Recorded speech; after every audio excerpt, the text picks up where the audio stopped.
Hi, my name is Jason Hahn. This is Behind the Claim. I have Jim Douglas with Reynolds Roofing Systems. In today's topic, we're going to discuss a hailstorm hits and what do you do next? The first question I have is, can you tell me a little bit about your company, how long you've been in roofing, and what areas you serve? Yeah, I'm with Reynolds Roofing Systems. We're located in Colorado Springs, but we serve the entire state of Colorado. Been in business for 15 years now. We've done jobs, from like I said, all up and down the I-25 corridor, Aspen, Snowmass, Grand Junction. We've done jobs all over the whole state. Oh, that's very good. So we've had a lot of hailstorms, or a few hailstorms in Colorado recently. What would you recommend people doing right after a storm hits? So right after a storm hits, the first thing you want to do is, as the homeowner, you want to kind of walk around and see if you notice any damage, to siding, to windows, stuff that you can safely look at. I don't recommend getting on the roof unless you're comfortable doing that. But maybe you can look out a window and see. And then you want to call a reputable contractor, somebody that you've either used before or maybe somebody that has been referred to you. Have them come out, do an assessment, see if you have roof damage. And then after that, if it has been determined that you do have damage, then you need to file your claim with the insurance company. So what do you think homeowners should do to avoid things after a storm? As far, what do you mean by avoid things?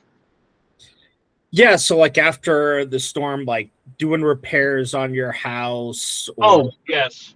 Yeah, so you don't want to really do any kind of work unless it's to help mitigate leaks. Like, for instance, if you have a leak in the house from the roof, then you can put a tarp down, or if you have busted windows, you can board up the windows and stuff. But you don't want to actually replace any of the stuff until the insurance has been able to come out and do the assessment.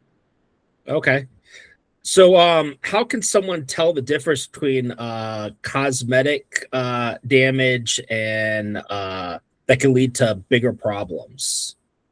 Well, when it comes to roofing, hail will do a couple things. Number one is it will hit and it will displace the granules. The granules are, most people probably know, but for those that don't, the granules are the little rocks basically that are on top of the shingle that help protect the asphalt.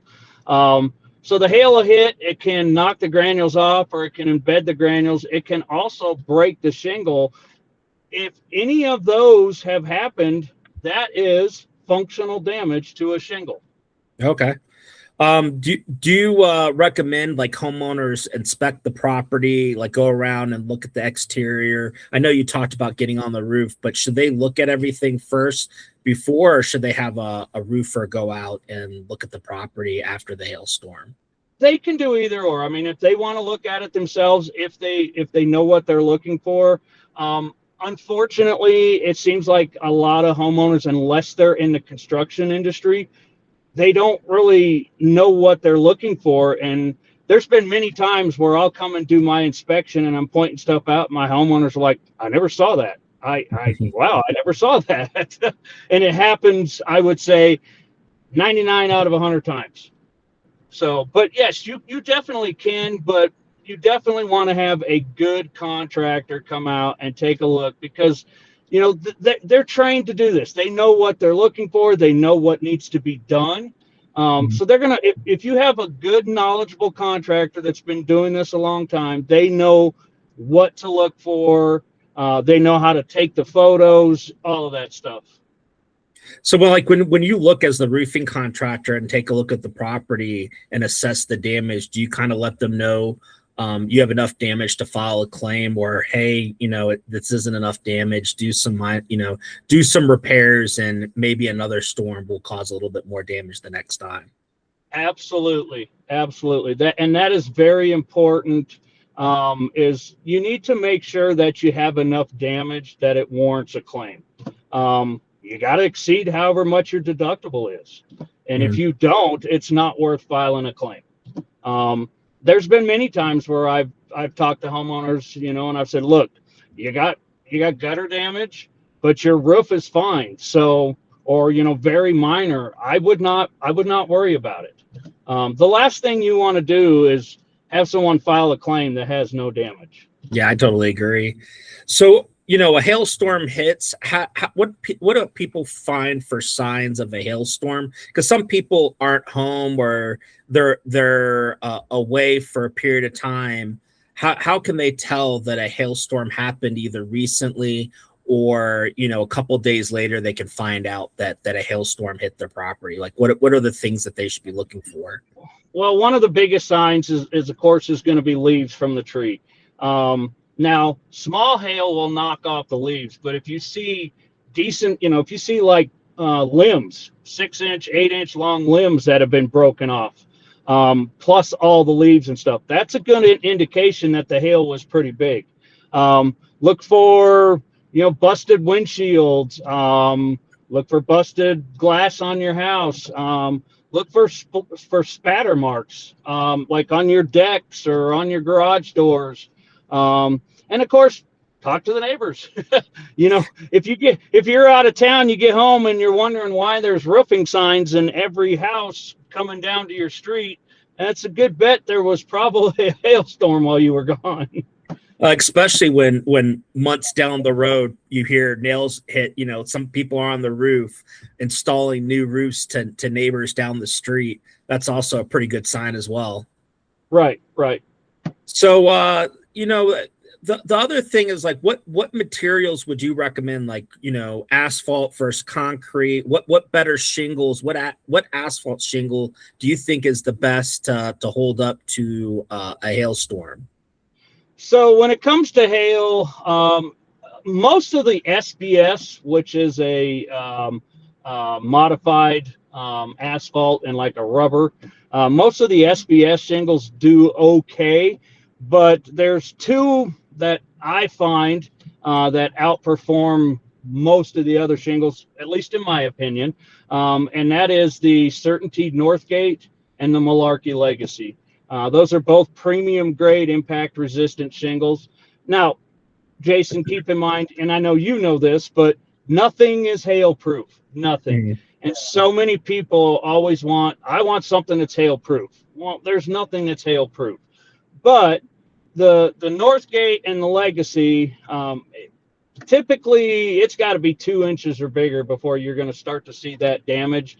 Or if it just gets storm after storm for, 3 or 4 years in a row, or maybe you get 4 or 5 storms in a row. We've seen that where, you're getting ping pong to golf ball size hail.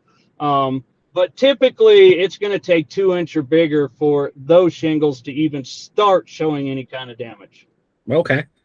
Yeah. So when you do an inspection, like what is your process? Like, I know everybody kind of has a different process to inspecting the property. Do you get on the roof first? Do you kind of just look at the area? What's your process for your inspections?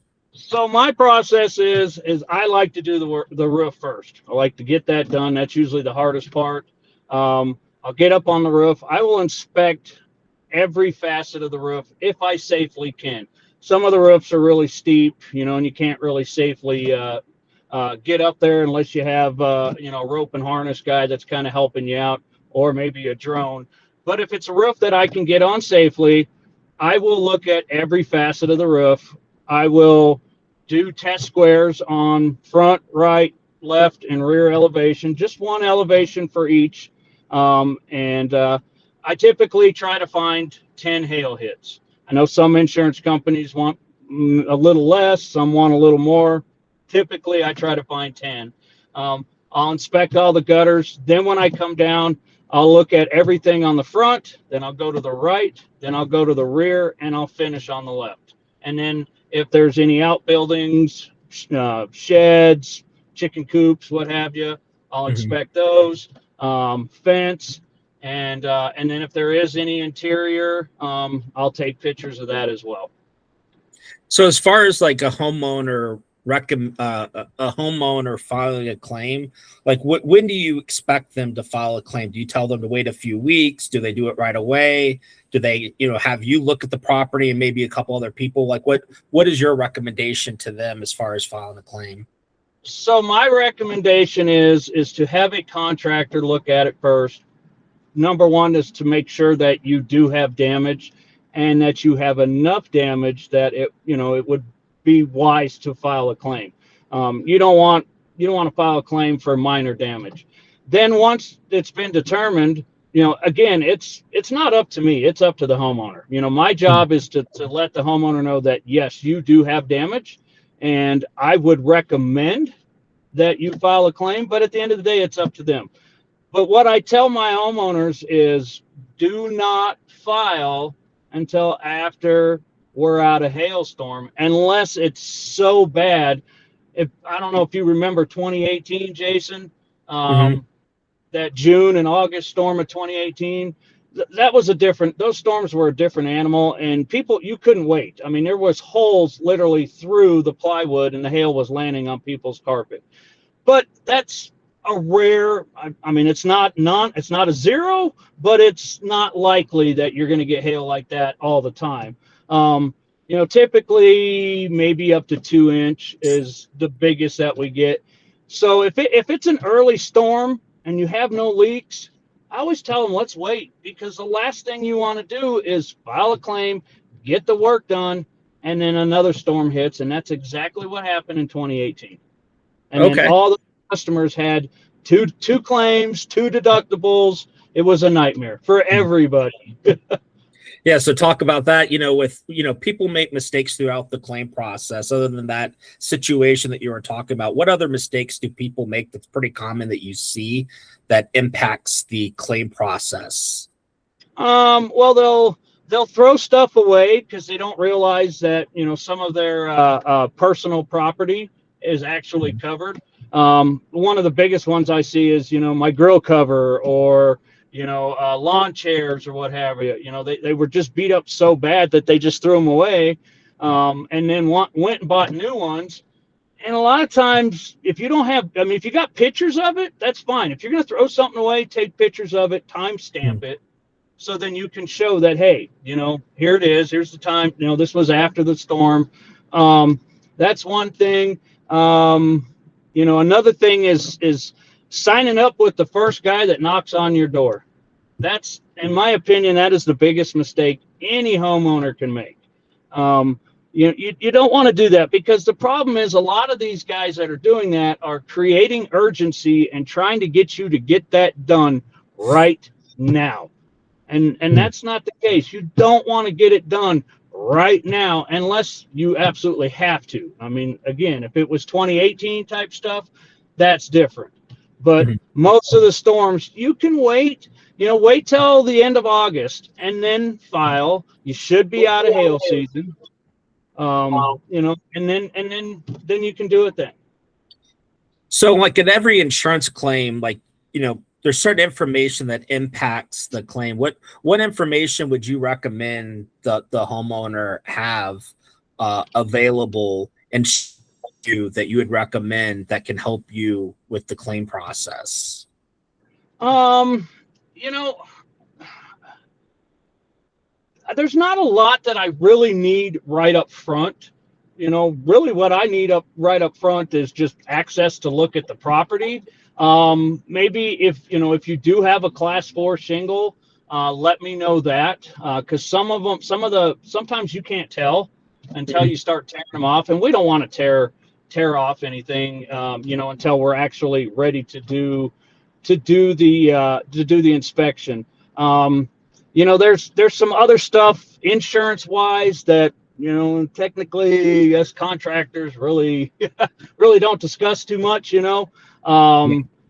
But really, that's the main thing, is just when did the storm happen, and I'm gonna know, but maybe it's some freaky storm that I didn't know about.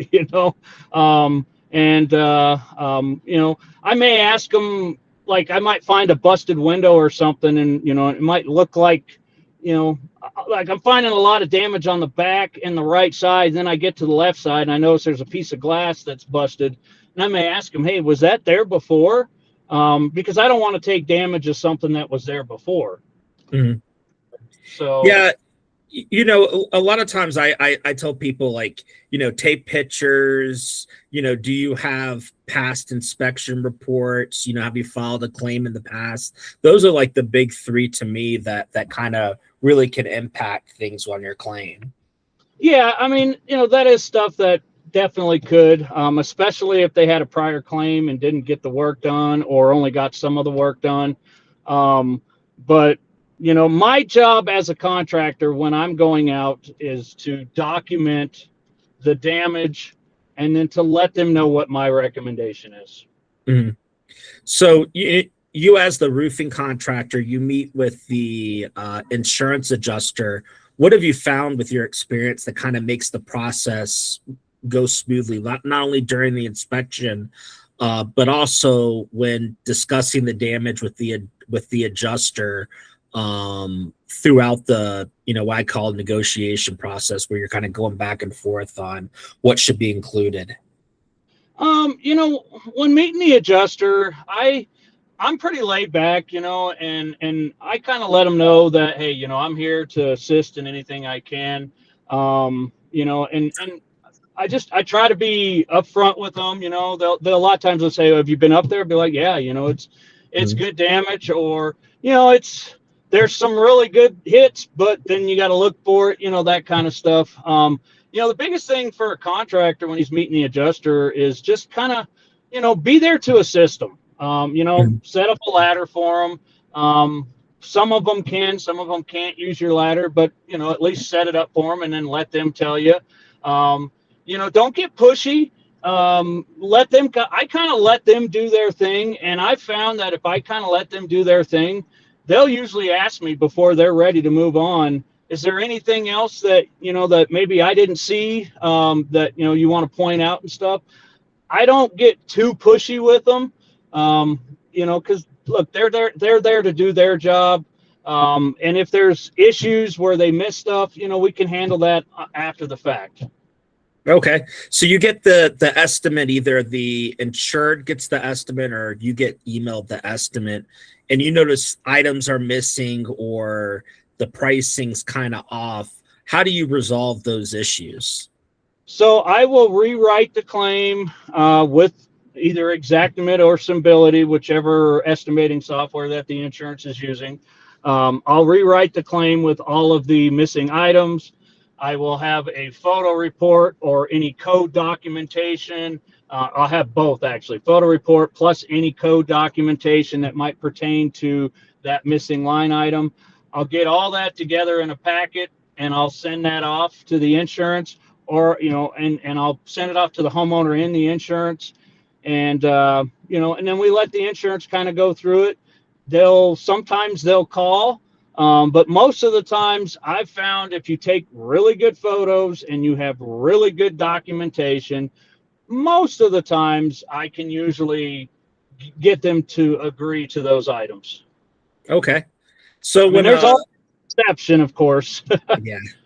So a homeowner sitting down with the roofing contractor and they're going over the contract, before the homeowner signs with the roofer. What should they be expecting in the contract? What should the expectations be throughout that process? So as far as the contract, they need to make sure they have what material is being used. So like what shingle, what underlayment, that kind of stuff. And of course the color of the shingle. Approximate starting date. Mhm. And then the price of the contract. A lot of, and there's a lot of times where there may still be some missing stuff, that you're trying to get approved. You might have the job might be okay to where you get started. But technically with me, I don't like to do that until I have the job 100% approved where it needs to be. Then I'll start the job. Okay. So, homeowners meets a roofer, and they have a lot of roofers knock on the door. What would be like a red flag? Can you name some like red flags where they should go, okay, I'm not going to do business with that guy. You know, maybe he doesn't know what he's talking about, or they're going to use the wrong material, or whatever the case. Maybe they're not licensed. Like some things that they can look for to help them determine like maybe this isn't the right roofer for me. Absolutely. Yeah. So red flag number one is they want you to sign something right up front. Never do that. That is the biggest red flag, because what they're doing is they're getting you to sign what's called a contingency contract.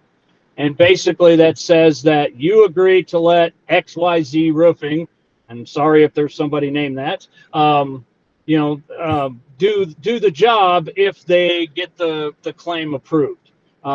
That's basically what you're signing. So never sign anything up front.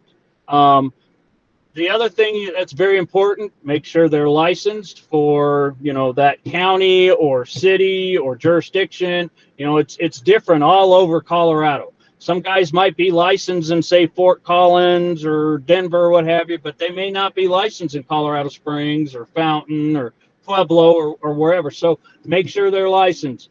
Make sure they have liability and workman's comp insurance. That is a very, very important one, especially the workman's comp. You don't want somebody falling off your roof, they get injured, then come to find out that no one has workman's comp. They're going to come back on you, the homeowner. The other thing is don't, in most cases, we don't ask for money up front unless it's a specialty type roof, like a Bravada tile or, a Ludowici, something like that. Usually we don't get our first payment until materials delivered, and basically the day we start the job, we will get our first half of the job.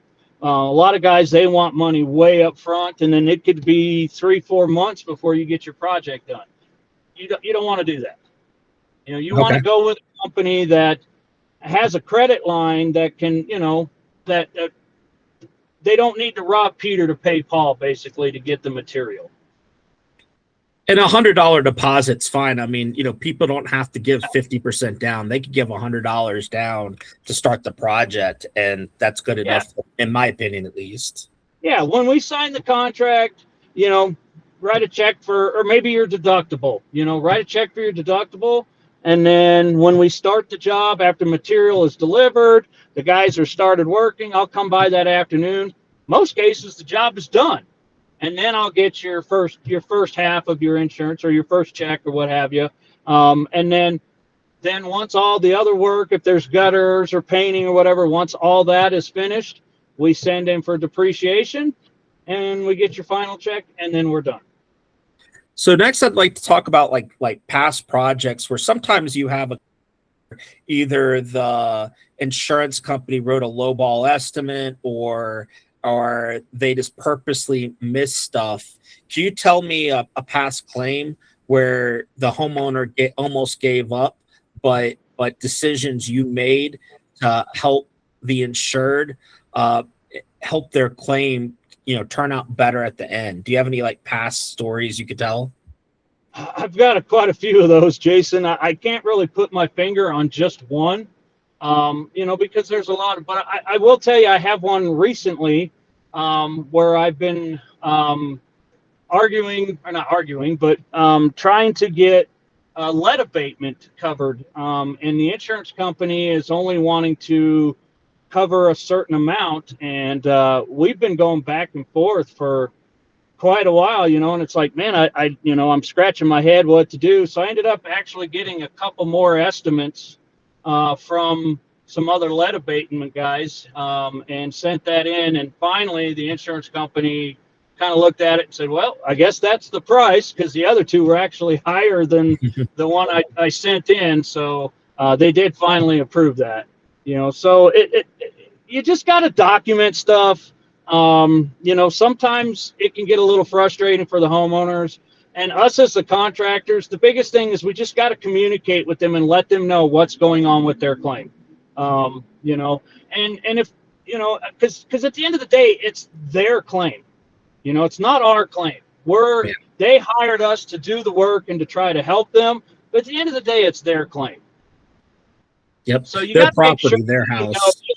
exactly. So you got to make sure they know everything that's going on. You make sure you CC them on any email, or another option. A lot of the insurance companies have online portals. You just send it to the homeowner, and then they upload it. That way, they're in the loop on that as well. It's I just try not. faster. I try not to do a lot of verbal. I try to keep everything in writing. That way, everybody that needs to be in the loop is in the loop. Okay. Well, thank you for the time, Jim. I really appreciate it. Have a good day. Yeah. Hey, you too. Thanks, Jason. You're welcome. All right. Bye-bye. Bye.